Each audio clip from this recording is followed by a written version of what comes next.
the companies follows their own things, right? So that when you go into the real time only you will be able to understand.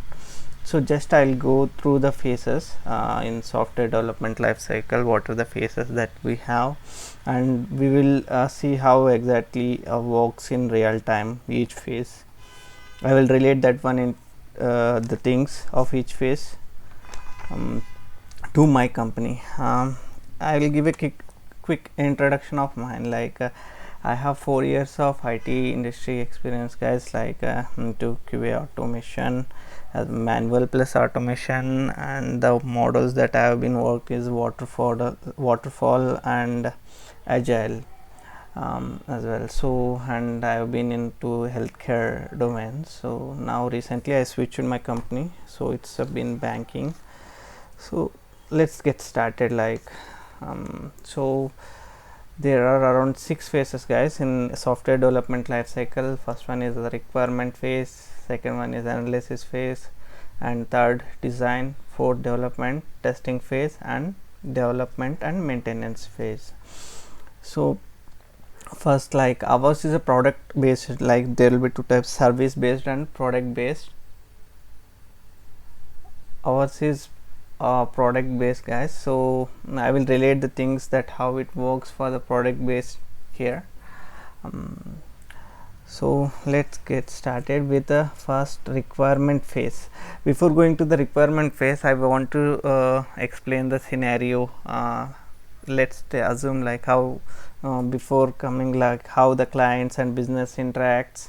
So let's, for example, guys, there is a one banking or healthcare company. They want that is been documented, or they are going with just a simple database they have, and they are storing the data. So now they want some UI so that they can increase their business. Okay, so or this is service, and when it comes to product, product means you identify some loops. So these are there, and you want to make one product and bring it up into the market. So that is a product, guys. So now I'm speaking of the service. He wants to he wants the UI so that he can process his business easily through that one. So what he will do, the guy is a client again, so he comes to the BA. He will explain all the his stuff, what's been happening to his his business, so how it can be grown, and he will bring up all the things and put it into in front of BA. What BA will do is he will collect all the requirements from that client and then prepare a document that is again called a business requirement specification.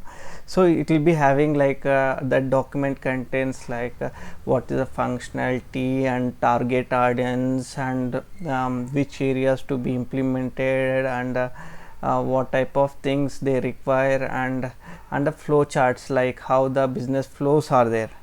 Those all things will be documented in that particular BRS document by the business guy, by collecting the requirements from that particular client. So once that is completed, guys, the outcome of requirement phase is BRS, business requirement specification document. That document he will so once that requirement phase is completed, right, after requirement phase we will be having a analysis phase. Here what will happen, right, here when the gathering of the requirements is completed, so the business will hand over this one, or business will also sometimes involves or sometimes doesn't involve, based on that company and the type of things they go around. So here the basically in analysis phase, the people who involved were managers or business analyst or senior member in the team. So what they will do, they will go through that requirement document, business requirement specification.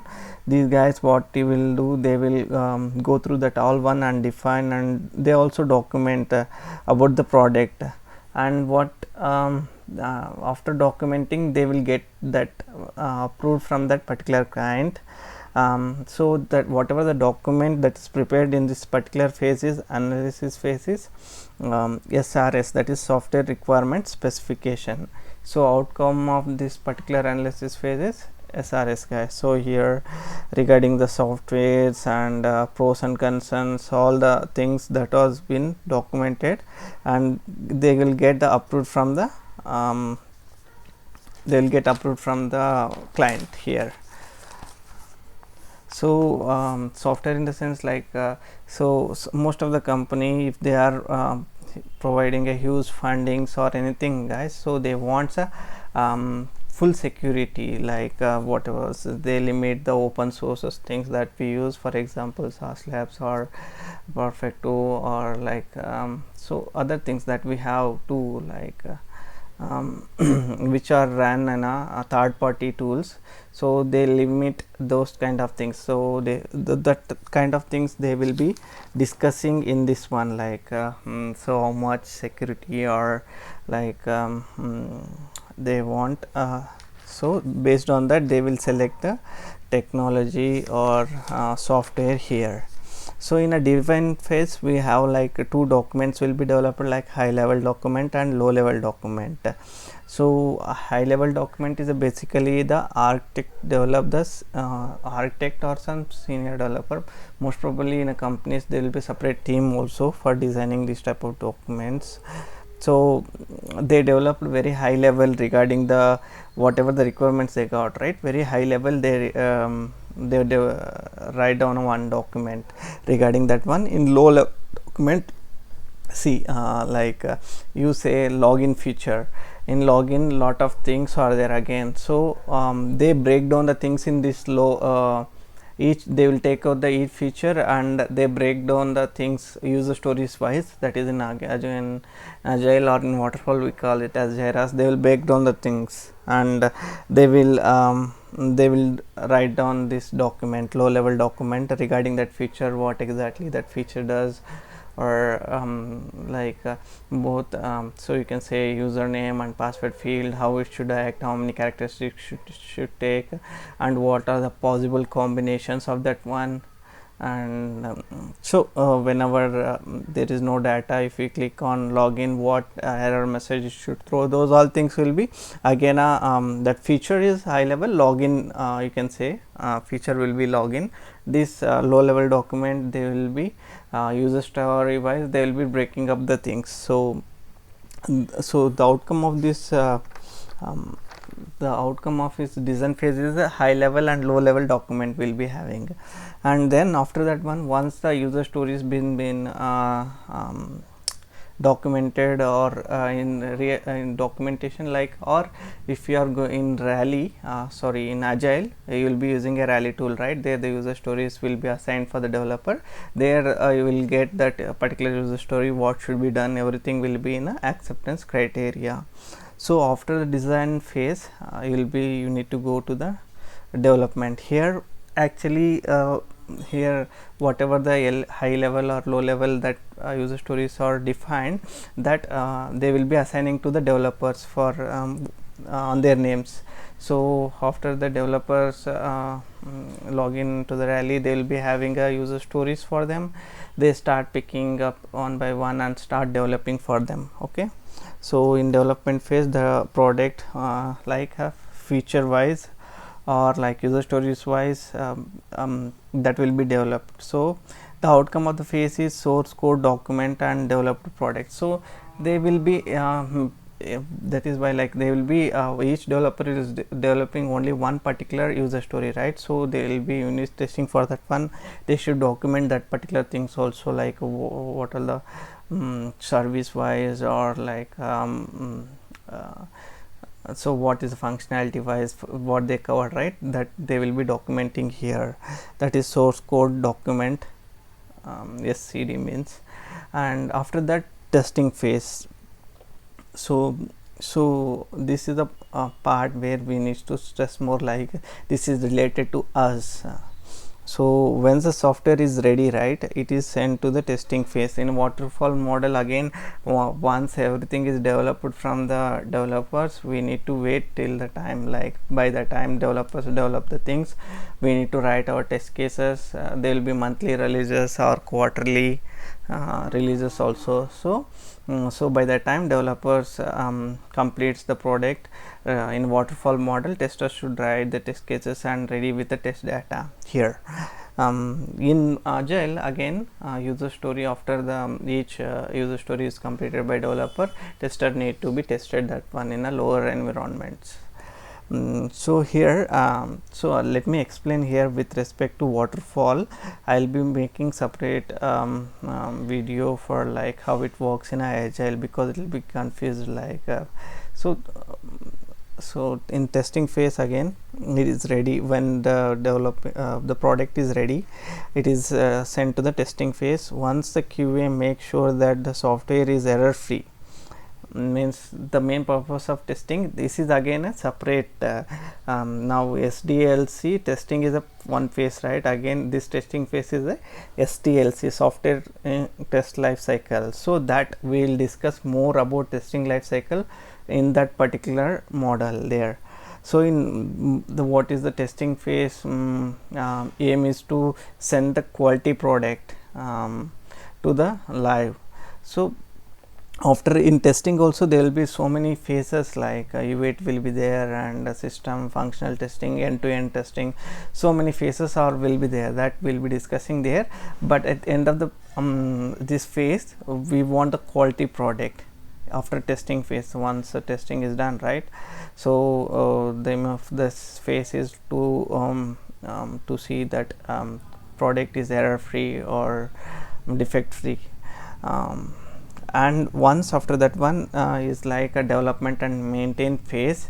Here what we will do is, like, once the product is released into the market, means it's been live, then whatever the like in companies will be having a agreement like 3 months, in some companies 6 months, or it vary upon the agreement.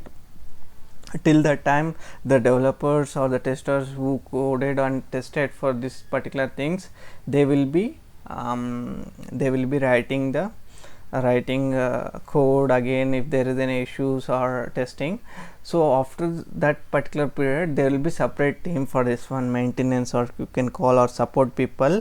They get the incident tickets from the real time, like users facing, right? That will be assigned to this particular people. So the aim of this development and maintenance phase is when the product goes to live, real time users using this product, if they get problems, the problems are serviced or taken up by these people. So real time, you can see a lot of times you will be having you already paid an amount but unfortunately the money has been cut from your pocket, but the transaction has not went good, and so that time when you call these particular people and ask that transaction been not happened and my money has been cut, so they will check from this incident really it happened or not, and they will be refunding that amount, right? That's all things, that all incidents or whatever things, right? So that will be if only one particular user is facing that particular problem or anything is not able to log in, those type of real-time issues that will be fixed up by support or maintenance people here. So this is all about requirement analysis or design or development, these testing, development, maintain phases, guys. So this is all about SDLC. Now I will relate, like I have generally told how the things works there. So this is the SDLC, the process. So now I will relate to my company how it works. So starting, guys, there will be, we'll be having like every year at the starting of the year, like all the projects will be there in our SharePoint that has been funded and not funded. So what they will do, right, they will be making up the what all the projects that should be taken up, they will be having in that SharePoint, and one column will be there if it is funded, how much amount it is funded, and funded green, and not funded, and still the discussions going on, whatever, like it differs from one company to company. So whatever things I'm telling, it's with respect to my company. So also once the funded things are there, right, already we'll be having that who all the developers should be work on that project, and the scrum masters, everything will be decided over there in that particular things, like who will be working, developers or QA or SA, everything they will be assigning over there. So once we check, like in our project we have 8 pods, means in each pod is a scrum team. One pod is working on different set of items. We have 8 pods, and each pod is working on one particular release. So whatever the projects are green funded, and we need to check that particular thing, and in Rally they will be assigning the task based on that project, guys. So requirement, we have a like evaluate people also in our Scrum, and business is there, and developers, testers, product owner. So this is all about Scrum, so that we have here. So once we got the requirements, we'll be having a grooming session. So there we need to discuss like how much time, amount of time that will take for each user stories. We should give a estimate. Again, you can change that one, but we'll give a estimate, fair amount of estimates. Again, there will be pros and things that even you can bring it up in a call, like this is taking this much time, but we'll give our estimates, rough estimates to the Scrum, and even the developers also give their estimates. Based on that, there will be a program PI, one release in our company. So for one PI we'll be having around 4 sprint. Each sprint will be having around 10 days, 10 working days, means 2 weeks. So they will decide like how many features need to be covered for that particular PI. They will pull up the user stories one by one. So based on the capacity of the resources they are having, they will pull up that one, and we should, once the developer fix that one and the code for that one, we start testing for those user stories. And so after the release, that particular thing means like after one PI, what all the user stories that we tested or coded will be going for that particular release, so into the maintenance. So after 3 months, still 3 months in our company, developers will be fixing the regression issues or the things. After that one, the support people is responsible for they will be giving KT, all the KT to the support people, what went for that particular release. So after that one, support people will start picking and working for that particular user stories. So this is all about SDLC, guys. And in my next session I will be coming with software testing life cycle. If you have any doubts, you can come up with